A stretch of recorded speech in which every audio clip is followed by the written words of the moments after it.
함께 기도하시겠습니다. 주님 감사합니다. 우리에게 하루를 허락하여 주심에 감사합니다. 이 시간 우리가 하나님께 드리는 이 예배가 신령과 진정으로 되어 하나님께서 기뻐 받으시는 예배가 되게 해주시옵소서. 이 모든 말씀 예수 그리스도의 이름으로 기도드립니다. 아멘. 우리 함께 말씀 찾아 읽도록 하겠습니다.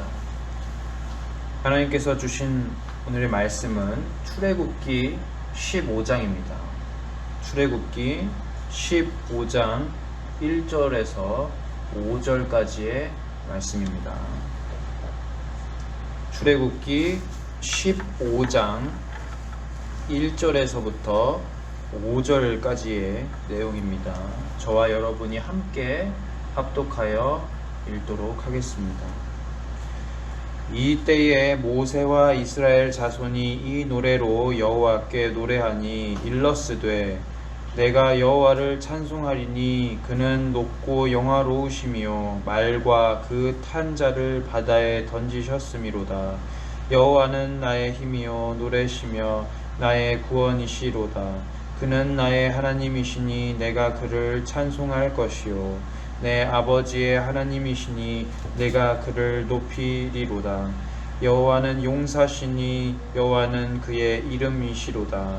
그가 바로의 병거와 그의 군대를 바다에 던지시니 최고의 지휘관들이 홍해에 잠겼고 깊은 물이 그들을 덮으니 그들이 돌처럼 깊음 속에 가라앉았도다. 아멘.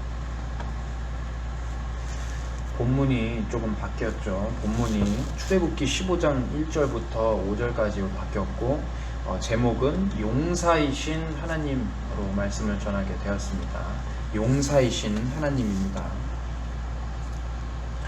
제가 여러분들께 시편 90편 5절을 말씀을 읽어 드리도록 하겠습니다. 시편 90편 5절 말씀입니다. 주께서 그들을 홍수처럼 쓸어 가시나이다. 그들은 잠깐 자는 것 같으며 아침에 돋는 풀 같으니이다. 지금 이 시는 모세가 지은 시입니다. 시편 대부분을 다윗이 지었다고 알려져 있죠. 시편 곳곳을 살펴보면은 다윗의 저작이 아닌 것들도 우리가 볼 수 있습니다. 그 중에서도 지금 읽어드린 시편 90편의 내용은 모세의 기도로 우리에게 아직까지 전해져 내려오고 있습니다. 모세가 고백하죠. 하나님이 그들을 홍수와 같이 쓸어버리신다고 말합니다. 모세는 이 장면을 실제로 보았겠죠. 그는 애굽의 군대가 바다에 휩쓸려 사라지는 그 장면을 보면서 어떤 감정을 느끼고 이 시를 기록한 것일까요? 하나님께서 애굽의 마병과 마차들과 군사들을 홍해에서 쓸어버리실 때에 모세는 엄청난 두려움 그리고 하나님의 위엄을 느꼈을 것입니다. 하나님은 또 전능하시며 두려운 분이라는 사실을 크게 깨달았겠죠. 모세는 인생에서 하나님의 권능을 정말로 크게 체험한 사람이었습니다. 또 수많은 사람들이 보았죠. 하나님의 10가지 재앙을 말입니다. 그런데 그 중에서도 하나님이 이스라엘을 구하시는 구원의 사건은 홍해의 그 기적으로서 이스라엘 사람들에게도 애굽 사람들에게도 심지어 가나안 땅의 여러 족속들에게도 소문이 나게 되었습니다. 이스라엘에게는 대신 싸워주시는 분이 계신데 여호와란 신이 그렇게 강력하다더라 하고 많은 백성들이 두려워 떨었죠. 저는 자연재해를 겪어본 적이 없습니다. 뉴스로만 세계의 재난들을 가끔 살펴보았죠. 홍수가 나서 사람들이 휩쓸릴 때에 무엇이 그들을 두려움에 빠지게 하였는가를 잘 이해를 못했습니다. 그런데 뉴스를 볼 때마다 사람들은 인터뷰를 할 때 한 가지를 입을 모아서 이야기합니다. 뭘까요? 우리는 대자연의 힘 앞에서 속수무책이다 하는 말을 공통적으로 했습니다. 속수무책이란 말은 어찌할 도리가 없어서 손을 꽉 묶고 있는 그런 상태입니다. 자연의 거대한 힘 앞에서는 인간의 그 초고도 문명은 아무리 그 기술이 빼어나다고 할지라도 소용이 없다는 것이죠. 비교적 우리가 기억하는 최근의 일로 동일본 대지진이 났을 때를 기억해 보았습니다. 강도 9.0의 강력한 지진이 강타하고 나서 높이가 2m에서 3m나 되는 쓰나미가 해안가를 덮쳤죠. 저는 그때 어렸기 때문에 잘 몰랐습니다. 뭐가 무서운지를 잘 몰랐죠. 그런데 저의 뇌리 속에 한 가지 깊숙이 뇌리에 박히게 된 장면들이 하나 있습니다. 뭘까요? 사람이 지은 굉장히 튼튼한 건물들과 자동차들, 무거운 자동차들이 허망하게 물에 부서져서 둥둥 떠다니는 장면을 보게 되었습니다. 그 장면을 보고 굉장히 두려웠죠. 그것을 본 순간 소름이 끼치면서 다시는 이 땅에 쓰나미가 일어나지 않았으면 좋겠다라고 생각했습니다. 우리가 가끔 보는 그 자연재해에 대해서도 이렇게 두려움을 느끼곤 하는데 하물며 모세는 어땠을까요? 모세는 쓰나미 그 이상으로 번져 들어오는 그 성난 파도를 직접 목격했죠. 애국 군사들이 한순간에 허망하게 사라지는 그 모습을 직접 보았을 것입니다. 저는 이 감정을 모세가 시편 90편에서 아주 잘 녹여냈다고 생각합니다. 우리들이 아무리 힘이 센 군사가 많다고 할지라도 또 화려한 문명을 갖춘 문화인이라 할지라도 하나님의 힘 앞에서는 꼼짝 못하는 사람이 아닐까 하고 모세는 우리들에게 경고하면서 하나님을 같이 찬양하도록 우리에게 동참하게끔 만들죠. 하나님의 구원의 내용을 담은 본문이 바로 오늘 살펴볼 출애굽기 15장입니다. 이 노래는 승리의 노래지요. 지난주까지만 해도 우리들은 하나님이 스스로 계시다라는 사실과 더불어서 이스라엘 백성들의 고통에 대해서 공부하였습니다. 이스라엘 고통 소리를 들으시고 언약을 기억하신 하나님을 배웠죠. 하나님께서 언약을 기억하셨으니 반드시 이스라엘 백성들을 구하시겠다는 그 찬란한 미래를 엿볼 수가 있었습니다. 하나님께서 어떤 방식으로 또 어떤 모습으로 이스라엘을 구하셨는지 오늘 본문에 잘 드러납니다. 출애굽기 15장 3절을 읽어보도록 하겠습니다. 여호와는 용사시니 여호와는 그의 이름이시로다. 모세는 지금 그의 찬양 속에서 하나님의 이름을 가리켜 여호와라고 부릅니다. 그리고 그분이 용사이심을 고백하죠. 이 칭호가 조금은 우리에게 어색할지도 모르겠습니다. 왜 그럴까요? 우리들은 주일 학교나 다른 곳에서 용사이신 하나님을 자주 묵상해 보지는 않았기 때문입니다. 우리는 여호와 하나님은 익숙한데 용사 하나님은 익숙하지 않은 주제입니다. 우리의 삶 속에서 하나님의 성품들에 대해서 공부할 때에 대부분 배우는 그 단골 주제들이 있죠. 사랑의 하나님, 구원의 하나님, 이스라엘의 하나님, 자비의 하나님과 같은 그런 성품들을 우리가 많이 배웁니다. 쉽게 얘기해 보면은 용맹하신 용사 하나님을 배울 기회가 생각보다는 적다는 이야기죠. 그런데 우리가 중요하게 깨닫고 또 묵상해야 할 유익이 바로 오늘 본문 속에 있음을 알 수 있습니다. 이스라엘의 역사, 구약과 신약 그리고 하나님의 모든 역사 속에서 사실 하나님께서는 용사로 계속해서 존재하고 계시기 때문입니다. 우리는 처음에 그것을 깨닫지 못했죠. 하나님이 용사이시다라는 사실을 잘 깨닫지 못했습니다. 왜 그럴까요? 우리들에게 선입견이 있기 때문이죠. 우리는 쉽게 용사를 떠올려 보면은 예리한 칼과 창, 그리고 방패와 갑옷, 투구를 생각하게 되죠. 용사를 떠올리면 그렇게 되는데 성경에는 하나님이 인간처럼 무장하고 계시다라는 말씀이 거의 없기 때문에 용사이신 하나님이 있나? 그러면은 용사이신 하나님이 왜 중요할까? 라고 생각하게 될 것입니다.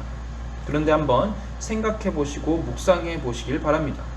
역사의 시작부터 끝까지 하나님께서는 자신만의 기준과 방법으로 이루어 가시죠.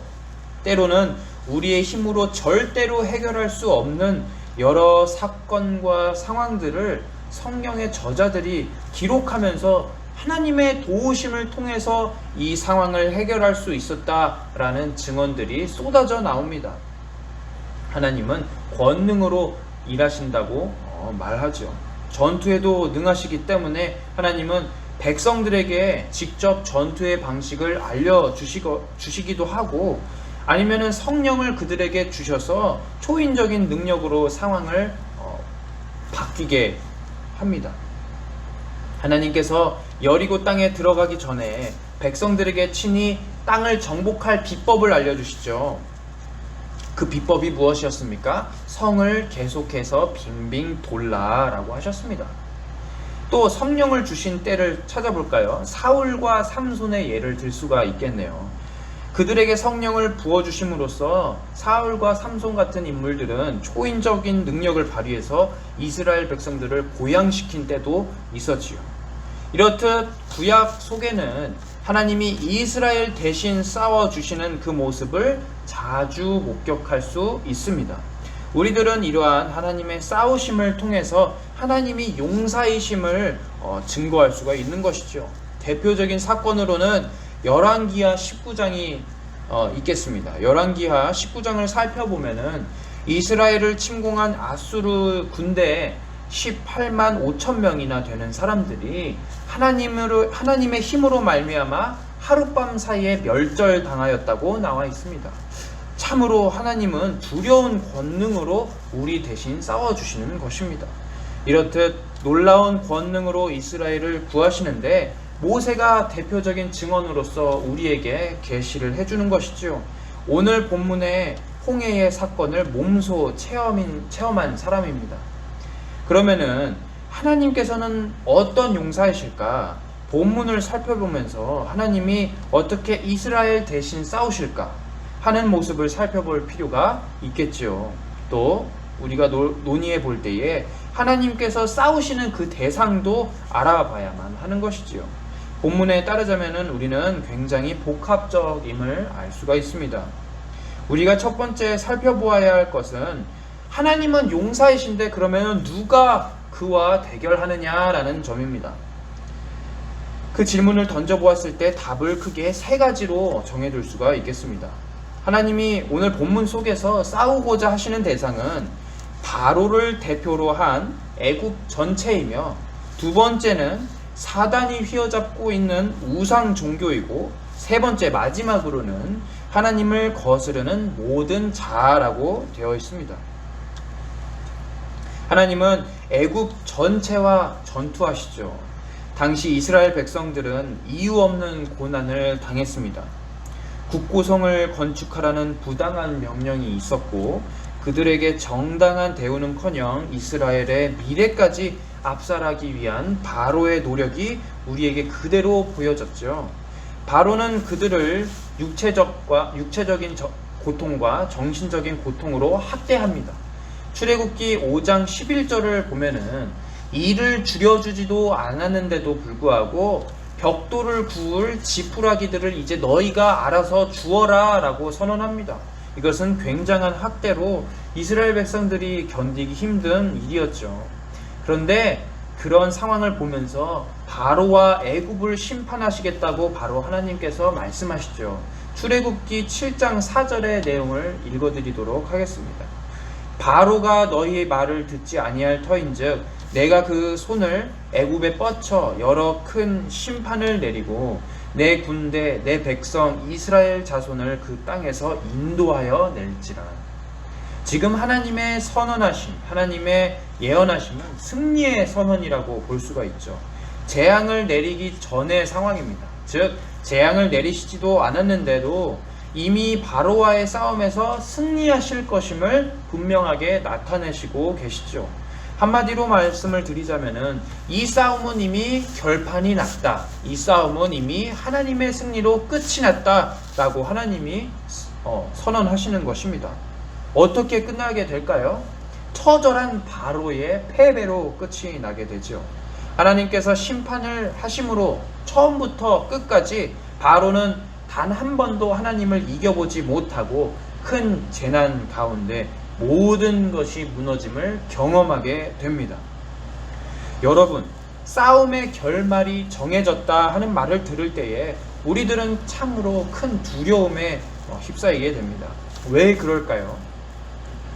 우리들은 노력을 해서, 인간적인 노력을 기울여서 얼마든지 상황을 역전시키거나 바꿀 수 있다고 생각하기 때문입니다. 그런데 하나님은 어떤 분이세요? 그런 게 없죠. 하나님이 정하신 뜻대로 모든 것이 이루어지기 때문에 우리가 아무리 노력한들 그것이 전혀 쓸모가 없는 노력들이 되어버리고 맙니다. 바로를 한번 생각해 보시길 바랍니다. 바로는 어떤 사람이었나요? 바로는 사실 패배라는 것을 인생 속에서 단 한 번도 경험해 보지 못한 사람입니다. 애굽 안에서 어떤 취급을 받았을까요? 살아있는 신이라고 불렸습니다. 태양신의 아들이라고도 불렸죠. 중국 역사로 치자면은 천자, 하늘의 아들이라는 그 칭호와 같으므로 도무지 그를 인생 속에서 막을 자가 없었던 것이죠. 그런데 그런 그에게 패배를 안겨주신 분이 계셨으니 바로 오늘 본문에 싸우시는 용사 하나님이십니다. 우리는 이러한 사실을 보면서 우리 입장에서는 우리 대신 싸워주시는 그 하나님이 항상 승리하신다라는 사실에 얼마나 큰 안도감을 느끼게 됩니까? 그러나 한편으로는 매우 두려운 감정도 들게 되죠. 왜 그럴까요? 우리는 언제나 자녀로서 하나님의 편에 서야 하기 때문입니다. 하나님의 반대편에 있으면 어떻게 될까요? 하나님의 반대편에 있으면은 우리들은 뼈도 못 추립니다. 오늘 모세가 시편 90편에서 말한 바와 같이 대적과 원수들, 하나님의 대적과 원수는 아침에 돋는 그 연약한 풀, 홍수에 쓸려가는 사람들과 같을 것이라고 말하지요. 이 고백을 보면서 우리들은 항상 하나님의 반대편에 있지 말고 하나님의 편에 서야겠다는 경각심을 가지게 되는 것입니다.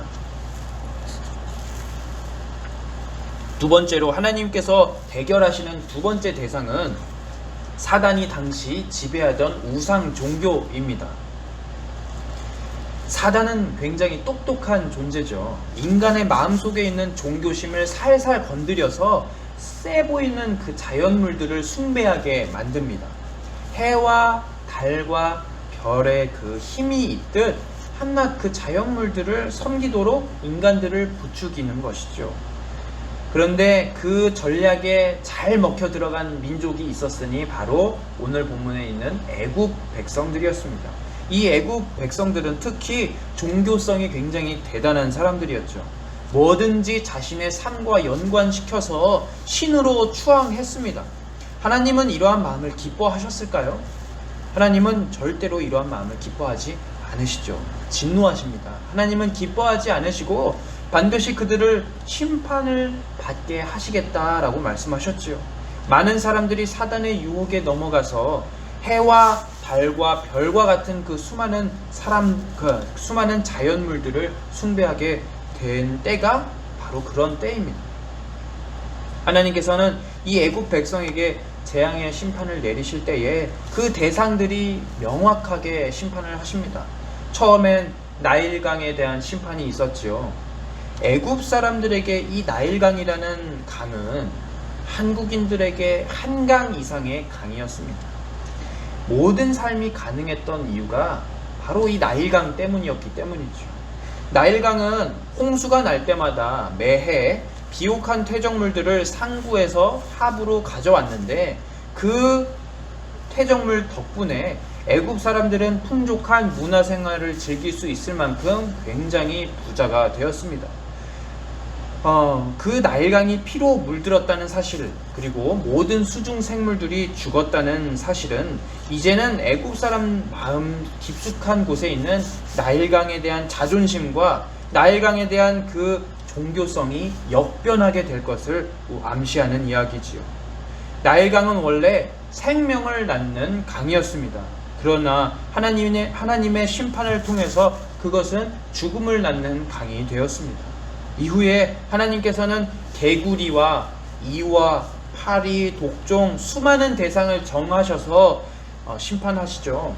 그게 바로 애굽 사람들이 당시에 잘 섬겼던 신들의 모습들입니다. 우상 숭배에 찌들어 자연물과 동식물들을 섬기던 그 애굽 백성이 이제는 도리어 심판 덕분에 동물들과 자연현상 때문에 죽음을 맞이하게 되니 그들의 모든 과거의 신앙들이 무너지고 역전하게 되는 것이지요.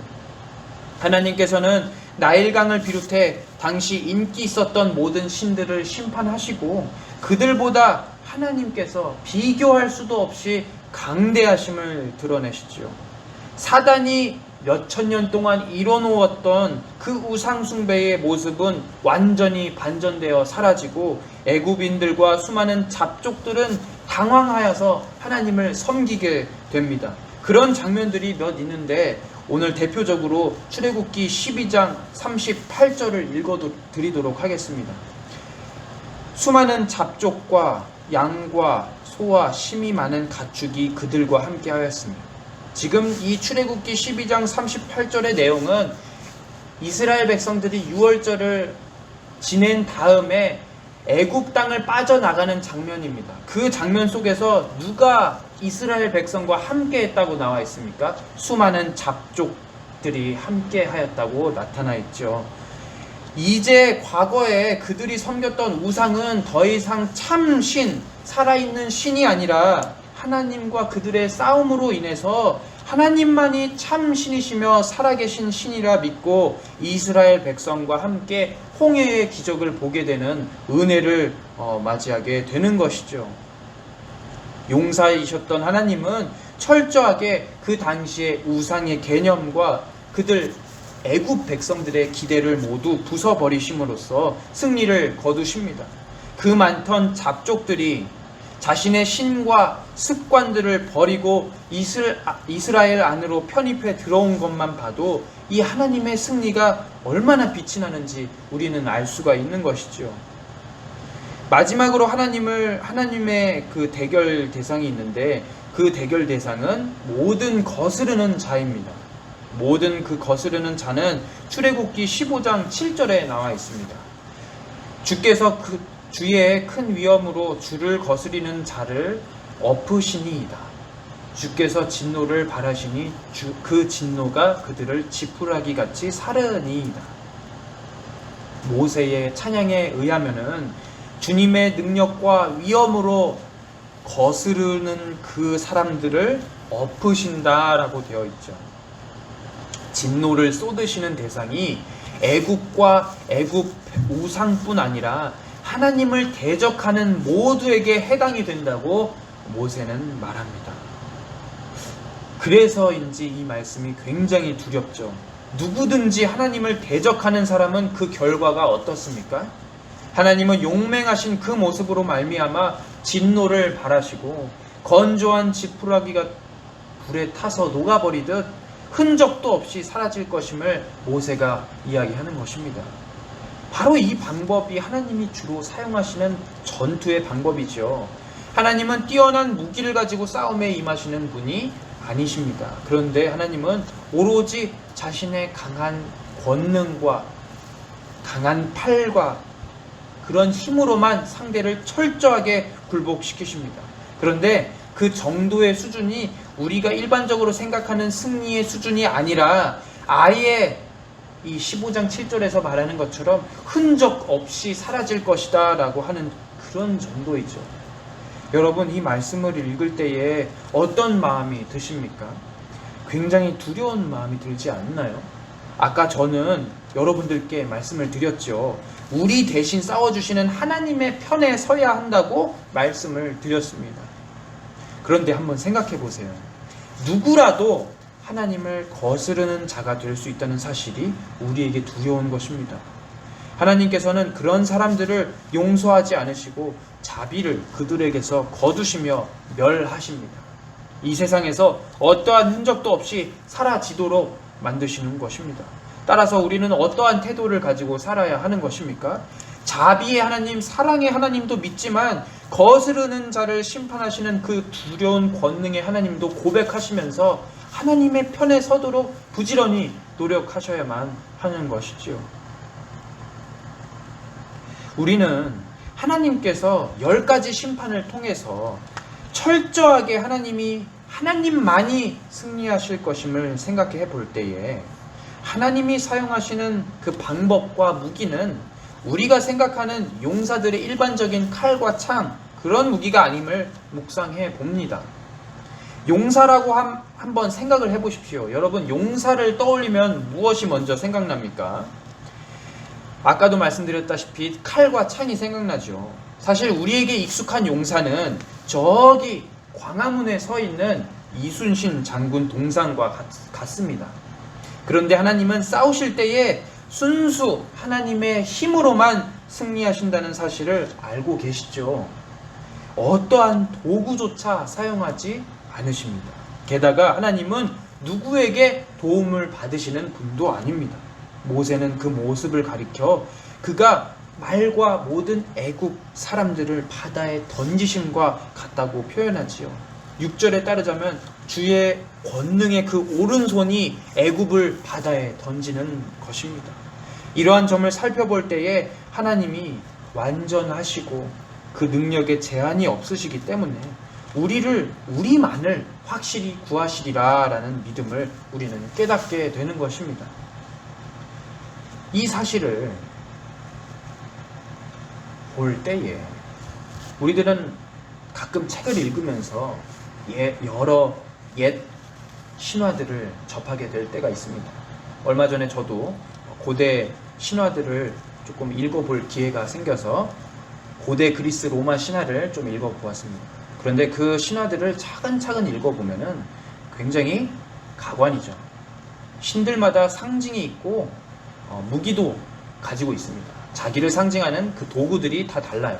그런데 그 신들을 살펴보면은 하나님과 같은 신이 아닙니다. 그 신들은 목숨을 유지하기 위해서 늙지 않으려고 신이 먹는 음식을 날마다 먹어야만 그 존재가 유지가 됩니다. 또 그 신들은 섬김을 받아야만 그 존재가 유지되는 모습을 보면서 이 신이 과연 정말 전지전능할까라고 궁금증을 가지게 되었습니다. 그리스 신화를 살펴보면 제일 위대한 신들이 있죠. 제우스 신과 포세이돈과 하데스 신이죠. 제우스는 번개를 가졌고 포세이돈은 바다를 가르는 삼지창을 가졌고 하데스는 투명 투구를 가졌습니다. 정말 대단한 도구죠. 그런데 만약 그들에게 이러한 도구들, 무기가 사라진다고 생각해 보십시오. 그 신들이 도대체 무엇을 할 수 있겠습니까? 하나님이 이 하등한 것들과 다르신 이유가 오늘 본문에 그대로 나타나 있죠. 하나님은 제한이 없으시고 도구들에 의존하는 그런 하급한 신이 아니십니다. 하나님께서는 스스로의 힘과 그 기준만으로 싸움에서 승리를 쟁취하십니다. 게다가 우리 하나님께서는 누구에게서 영광을 취하시는 분이 아니라 스스로 영광을 취하시는 분으로서 누구에게 섬겨짐을 당해야만 존재하실 수 있는 분이 절대 아니시지요. 출애굽기 14장 17절부터 18절이 그 내용의 증거입니다. 내가 애굽 사람들의 마음을 완악하게 할 것인즉 그들이 그 뒤를 따라 들어갈 것이라. 내가 바로와 그의 모든 군대와 그의 병거와 마병으로 말미암아 영광을 얻으리니 내가 바로와 그의 병거와 마병으로 말미암아 영광을 얻을 때에야 애굽 사람들이 나를 여호와인 줄 알리라 하시더니, 지금 보십시오.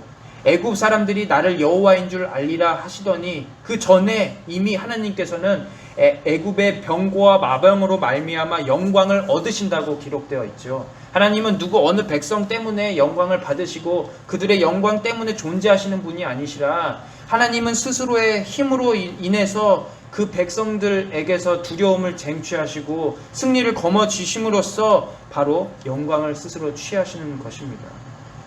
하나님이 어떤 방식으로 자신의 영광을 취하시리라고 말씀하십니까? 애굽 사람을 물 가운데 던지실 때에 드디어 모든 민족이 하나님만이 참 신이다 고백할 때에 그 영광을 하나님이 만방에서 누리시겠다고 말씀을 하시죠. 고대의 그 하등한 신들은 전리품도 챙기고 공을 세우려고 안달이 나 있는데 하나님은 그런 전리품에 신경조차 쓰지 않으시고 오로지 자신의 이름에만 신경을 쓰십니다. 그래서 이 말씀이 두려운 것이죠. 세상에는 지존자 한 분이 계십니다. 하나님 한 분이죠. 그런데 그분은 도무지 우리의 물질과 관심으로 만족을 시켜드릴 수가 없다는 사실입니다. 세상의 우상들은 잠자코 인간이 바치는 재물 그리고 돈에 매여 있을 수밖에 없습니다. 왜 그럴까요? 인간이 만들었기 때문이죠. 인간이 찾아오지 않으면 그 신앙은 사라지고 맙니다. 반면에 하나님은 어떤 분이십니까? 만들어지지 않으시고 스스로 존재하시는 하나님이시죠. 하나님은 수많은 종교의 그 쪼잔한 신들과는 다르신 분입니다. 인간이 바치는 그 재물과 돈을 드리는 행위로 우리 편이 되어달라고 할 수가 없는 것이죠. 그런데 이러한 사실을 잘 모르고 이스라엘 사람들은 하나님을 수많은 그 고대 근동의 우상과 같이 대했다고 나타나 있습니다. 하나님께 거짓 예배와 제물들을 바쳤습니다. 우상들과 똑같이 하나님 잘 좀 되게 해주십시오 라고 부탁드렸겠죠. 하나님을 살아계신 하나님으로 인정하지 않았기 때문에 그들은 절뚝거리는 짐승들, 눈먼 짐승들을 하나님께 드렸습니다. 그런 상황에서 하나님은 말라기 선지자를 통해서 우리에게 말씀하시죠. 만군의 여호와가 이르노라 너희가 눈먼 희생제물을 바치는 것이 어찌 악하지 아니하며 저는 것 병든 것을 드리는 것이 어찌 악하지 아니하냐. 이제 그것을 너희 총독에게 드려보라. 그가 너를 기뻐하겠으며 너를 받아주겠느냐. 중요한 사실이 이겁니다. 만군의 여호와가 우리에게 말씀하시고 계십니다. 만군은 여러분 군사 용어죠. 너희가 지금 섬기는 분이 하등한 그 고대 근동의 우상 따위가 아니라 하늘의 만군을 지배하는 분이다. 너희의 주제를 알아라 라고 하시는 것이죠. 여러분, 이 문제에 대해서 우리들도 역시 자유로울 수 없다는 사실을 깨닫습니다. 그래서 우리들은 또 조심해야만 하는 것이죠. 하나님께서는 두려우신 용사입니다. 하나님은 옛날에 최강국의 그 마병과 병거들을 자기의 손으로 물에 던지셨습니다. 그 모습이 참으로 날뛰는 용사와 같이 용맹했죠. 그런 하나님께서 우리에게 바라시는 것은 재물과 돈이 아니라 순종이라고 성경에서 기록하셨죠. 물질로 그리고 또 관심으로 하나님의 뜻을 살 수 있다고 생각하지 말고 우리들은 하나님께 매일매일 순종하며 살아가야 하는 것입니다. 그래서 하나님께서는 사무엘상 15장 22절에 신앙인의 원리에 대해서 말씀하시죠. 사무엘이 이르되 여호와께서 번제와 다른 제사를 그의 목소리를 청종하는 것을 좋아하심같이 좋아하시겠나이까. 순종이 제사보다 낫고 듣는 것이 숫양의 기름보다 나으니. 하나님이 지금 번제와 하나님께 드리는 헌금을 거부하시겠다라고 하신 말씀이 절대 아닙니다. 신앙인에게 원하시는 한 가지는 물질과 상관없이 우리의 마음의 태도가 하나님께 사랑과 목숨을 다하여 순종하는 태도가 되어야 한다고 말씀하시는 것입니다. 용사이신 하나님을 만족시키는 방법은 굉장히 간단하죠. 성경을 읽고 하나님 말씀 귀 기울이고 그리고 그 말씀대로 순종하며 사는 것입니다. 이게 바로 하나님께 영광을 돌리고 순종하는 길이지요. 여러분, 하나님께서는 참으로 용사이십니다. 이분이 어떤 방법으로 이스라엘을 구하십니까? 지난주에도 언급했지만 하나님께서는 적군에게는 가차없는 방식으로 이스라엘 백성들을 구하십니다. 바로 구별이라는 방법입니다. 하나님은 재앙으로 애굽을 심판하실 때에 고센 땅과 이스라엘 백성들이 속한 고센 땅과 애굽 백성들을 뚜렷하게 구분시키시겠다 말씀하십니다. 출애굽기 8장 22절에 나와 있죠. 그날에 나는 내 백성이 거주하는 고센 땅을 구별하여 그곳에는 파리가 없게 하리니 이로 말미암아 이 땅에서 내가 여호와인 줄을 내가 알게 될 것이라. 하나님은 용사로서 백성과 또 백성이 아닌 사람은 확실히 구분하여 그들을 따로 대하실 것이라고 확실히 말하십니다. 역시 이 말씀은 우리에게 위로와 두려움을 동시에 줍니다. 용사이신 하나님께서 거룩하신 분이기 때문이죠. 하나님은 은혜를 베풀어 주시고 언약을 기억해 주신다고 하셨을 때에 온전히 자기의 백성에게만 집중하십니다. 그렇기 때문에 애굽의 온 장자가 다 죽었고 애굽의 마차와 힘센 군인들이 홍해의 깊은 바닷속에 수장되었던 것이지요. 그런 하나님의 구분법은 간단합니다. 자녀인가 아닌가 그 기준으로 구하시고 멸하시는 것이죠. 우리는 이 사실을 통해서 우리가 현재의 하나님의 자녀임을 감사히 여겨야 합니다. 감사히 여기고 자녀가 아닌 사람들에게 엄중하신 심판을 내리시는 그 하나님의 원칙을 항상 경외해야 하는 것이죠. 지금 우리들을 핍박하는 자들이 있음을 고백합니다. 이 순간에도 우리를 핍박하는 사람들이 가끔 있죠. 드러날 때도 있지만 교묘하게 숨어서 드러나지 않게끔 일하는 사람들도 많습니다. 그런데 사단도 마찬가지죠. 가장 교묘하고 사악한 방식으로 우리들을 유혹하면서 우리의 곳곳에 도사리고 있습니다. 그런데 여러분, 우리를 건드리는 그 원수와 사단은 하나님의 자녀인가요? 아니죠. 원수와 그 사단은 자녀가 아니기 때문에 결국에 어느 순간 모세의 그 고백처럼 하나님의 심판으로 타는 지푸라기처럼 흔적도 없이 사라질 것이라고 말씀에 기록하고 있죠. 반면에 우리는 어떻습니까? 우리는 자녀되는 그 큰 은혜를 입었기 때문에 하나님이 우리의 미래를 완전히 책임지시고 확실하게 구하시리라는 빛나는 미래가 있는 것이지요. 우리는 이 사실을 기억하며 감사 찬양해야 하지 않겠습니까? 우리는 우리 삶 속에서 우리의 힘으로 싸우는 때와 같이 힘듭니다. 그러나 여태까지 잘 살펴보면은 우리의 힘으로 싸우는 것이 절대로 아니었죠. 모세가 고백하지 않습니까? 너희는 가만히 있어 주님의 구원을 보라. 너희가 뭐 할 필요 없이 구원을 그냥 잠자코 바라보라 라고 명하죠. 여러분, 우리의 인생의 싸움을 지켜보십시오. 대신 싸워주시는 용사 하나님이 계시죠. 용사이신 하나님께서 우리를 지켜주시고 구원하실 것이 분명하니 하나님의 그 심판의 날을 사모하면서 기다려야만 하는 것입니다. 아까 저는 하나님의 싸움이 처음부터 첫 판부터 결판이 났다.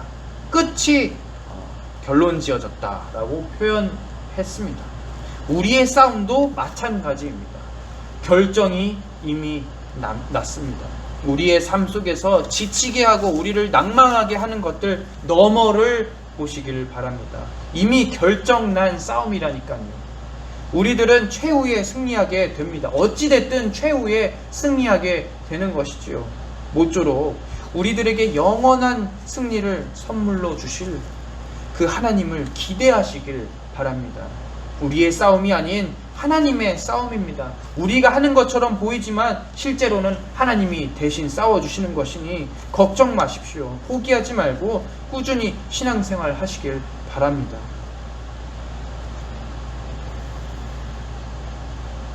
이 모습을 통해서 하나님께서 우리에게 원하시는 것이 한 가지 있다고 말씀을 드렸지요. 바로 순종입니다. 순종하는 그런 신앙을 유지하면서 하나님께서 기뻐하시는 인생의 태도가 무엇인가 곰곰이 묵상하는 하늘소망교회 교인들이 주님의 구원을 기다리는 그 믿음의 사람들이 될 수 있기를 주님의 이름으로 권면합니다.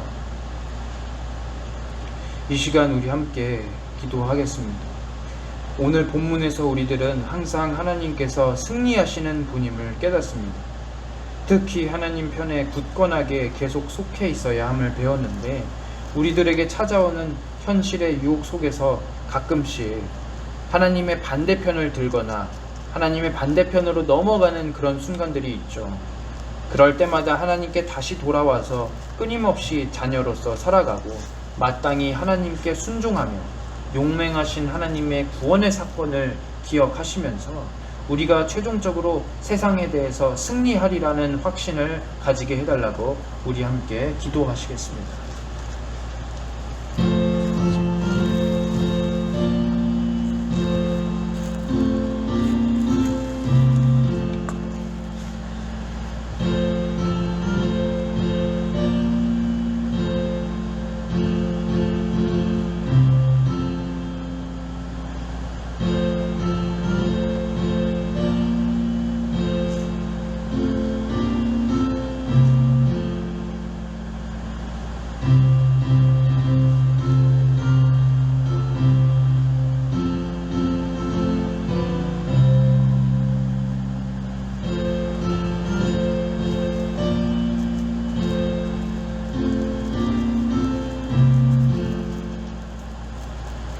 주님 감사합니다.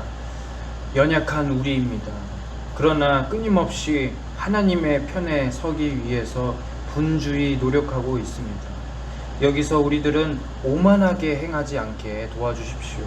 하나님은 우리 편이 아니라 우리가 하나님 편이 되어야 한다는 사실을 깨닫게 하시고 세상 사람들에게 하나님의 이름이 높여지는 그런 믿음의 순종과 성장을 이루는 그리스도인이 되게 도와주시옵소서. 주님, 우리들은 이 세상과의 싸움에서 너무 지쳤습니다. 그런데 생각해보니 우리가 싸우는 것이 아니라 하나님이 우리 대신 싸워주시는 사실을 깨닫게 됩니다. 잠잠히 주님의 구원을 지켜보라 라고 말했던 모세의 외침을 기억하면서 주님, 하늘소망교회 모든 교인들이 잠잠히 주님께 맡겨드리고 인생을 하나님께 드릴 수 있도록 도와주시옵기를 간절히 원하오며 예수 그리스도의 이름으로 기도드립니다. 아멘. 하늘에 계신 우리 아버지여, 이름이 거룩히 여김을 받으시오며 나라에 임하옵시며 뜻이 하늘에서 이룬 것 같이 땅에서도 이루어지이다.